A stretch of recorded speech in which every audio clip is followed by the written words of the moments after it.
मुझे लगता है कुछ ऐसे राजनीतिक सवाल मैं जरूर करूं, क्योंकि आपके विरोधियों के बड़े सारे सवाल हैं आपके लिए।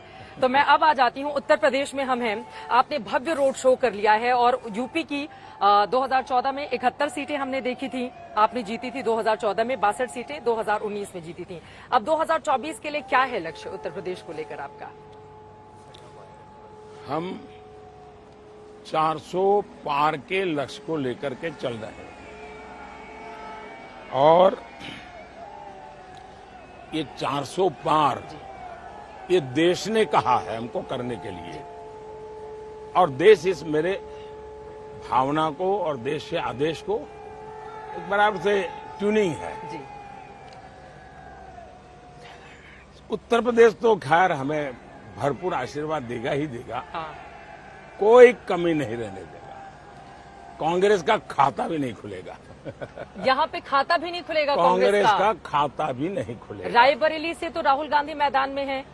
वो मीडिया के लिए बहुत महत्वपूर्ण परिवार है और मीडिया के लोग उस परिवार को बहुत संभाल भी रहे हैं और शायद उनकी कुछ मजबूरियां रही होगी पिछले 7-8 साल में, तो वो संभाले, मुझे उसके लिए कुछ कहना नहीं है। मैं तो जमीन का आदमी हूँ, गरीब माँ का बेटा हूँ। और ये भी कह रहे हैं आप 40 सीटों के आसपास रहेगी कांग्रेस, तो क्या दक्षिण भारत से उसका सुपरा साफ होने जा रहा है?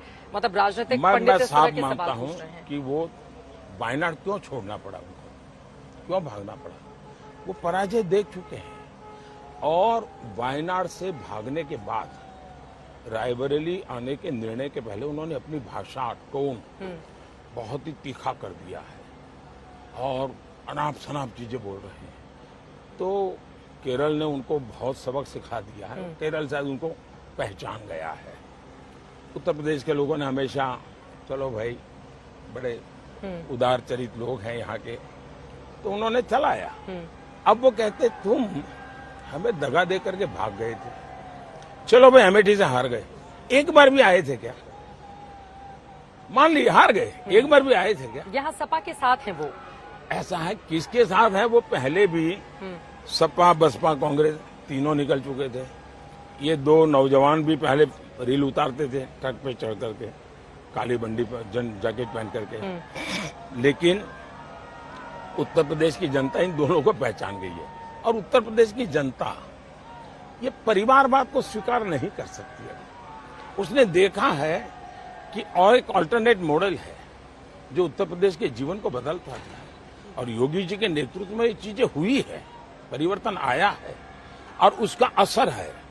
और मुझे याद है जब मेरी माँ ने मुझे कहा था ना कि ये काशी का, तो मैंने कहा माँ मैं कुछ नहीं कर पाया क्योंकि यहाँ सपा की सरकार है, तो उनको मालूम नहीं था सपा क्या होता है। लेकिन मैं कहा ये चुनाव में हम जीतेंगे, हाँ। उसके बाद मैं कर पाऊंगा, क्योंकि हमें मालूम है, तो लोगों को पता है कि यहाँ बीजेपी की सरकार होना, दिल्ली में बीजेपी की सरकार होना उत्तर प्रदेश का सबसे उत्तम भाग्य है। आप योगी जी की तारीफ कर रहे हैं कि वो बहुत अच्छा काम कर रहे हैं उत्तर प्रदेश के लिए। मेरा सौभाग्य है कि मुझे ऐसी टीम मिली है, हाँ। हर राज्य में, चाहे विपक्ष में हो तो भी और सरकार में हो तो भी, चाहे मुख्यमंत्री हो तो भी, चाहे मंत्री हो तो भी, हाँ। हर कोई सिद्धांतों के आधार पर, मूल्यों के आधार पर जी जान से जुटे रहते हैं। तो मेरे लिए गर्व की बात है कि मेरे पास ऐसे सैकड़ों होनहार लोग हैं। महाराष्ट्र और बंगाल क्या चैलेंज बनेगा बीजेपी के लिए? और महाराष्ट्र में शरद पवार जी का बयान आया है, उन्होंने कहा है कि छोटी छोटी पार्टियां कांग्रेस में आगामी वक्त में विलय कर लेंगी। उनके बयान को कैसे देखें? देखिए, उनका बयान आया बारामती के चुनाव के बाद और शरद पवार का बयान है, तो मतलब उसमें कोई न कोई महत्व है। और मैं पक्का मानता हूं शरद पवार मान चुके हैं कि मान्य विपक्ष बनना भी संभव नहीं है कांग्रेस के लिए, और इसलिए छोटी छोटी पार्टी अगर मर्ज कर देती है तो हो सकता है मान्य विपक्ष के लिए जो नंबर चाहिए वो उनको मिल जाएगा, और इसलिए वो मान्य विपक्ष की दिशा में जाना चाहते हैं और इसलिए शायद वो इस बात में लगे हुए हैं कि मान्य विपक्ष बनाने के लिए इन सबको मर्ज कर दिया जाए।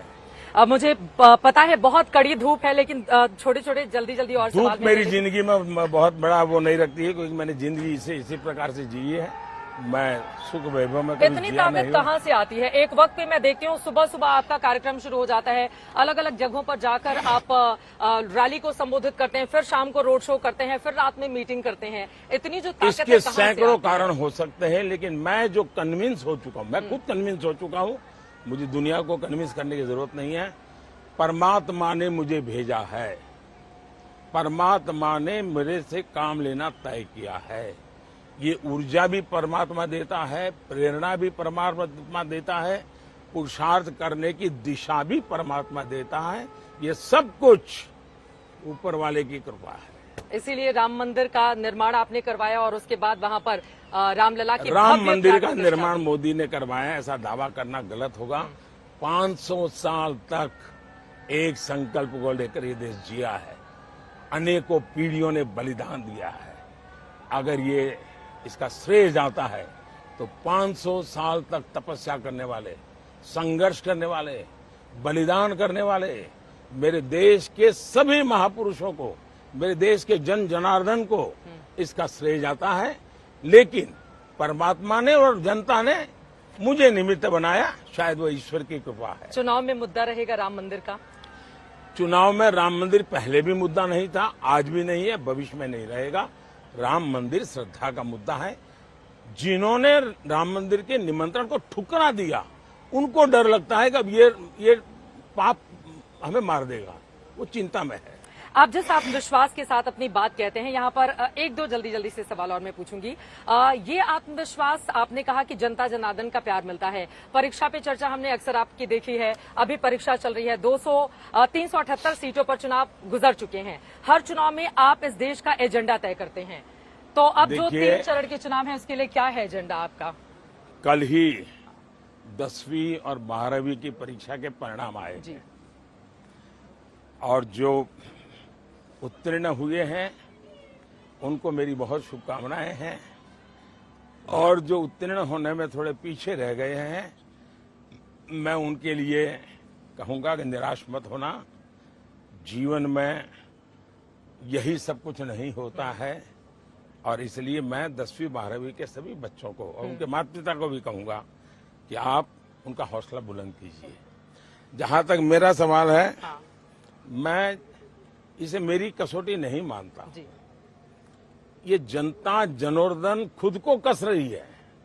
जनता सोच रही है कि हम ऐसा क्या करें ताकि मोदी दुनिया में भारत की साख और बढ़ाए। हम ऐसे मोदी को कितना मजबूत करें ताकि मोदी कभी थके नहीं, रुके नहीं, झुके नहीं। तो जनता जनार्दन, उन्होंने जो 400 पार का संकल्प लिया है, उसकी पूर्ति के लिए जनता जनार्दन जी जान से जुटी हुई है। अब मैं आ जाती हूं, आपने कहा कि लोग ही इसके लिए तैयारी कर रहे हैं। कुछ अंतर्राष्ट्रीय मुद्दों दुनिया की आपने बात कही है। अब बड़ा सवाल यह है, कल जब मैं रोड शो कवर कर रही थी, आप अलग अलग हिस्सों से आगे की ओर बढ़ रहे थे, उस दौरान रूस से लौटे हुए कुछ छात्रों से मेरी मुलाकात हुई जो आपके प्रति अपने बड़े इमोशंस के साथ भावनाएं प्रकट कर रहे थे। ये जो रूस यूक्रेन वॉर के दौरान छात्रों को बाहर लेकर आने को लेकर यहाँ पर अक्सर विपक्षी दल आप पर निशाना साधते रहते हैं, तो कैसे उनको जवाब देंगे? कैसे ये संभव हो पाया था? क्या किया था प्रधानमंत्री नरेंद्र मोदी ने?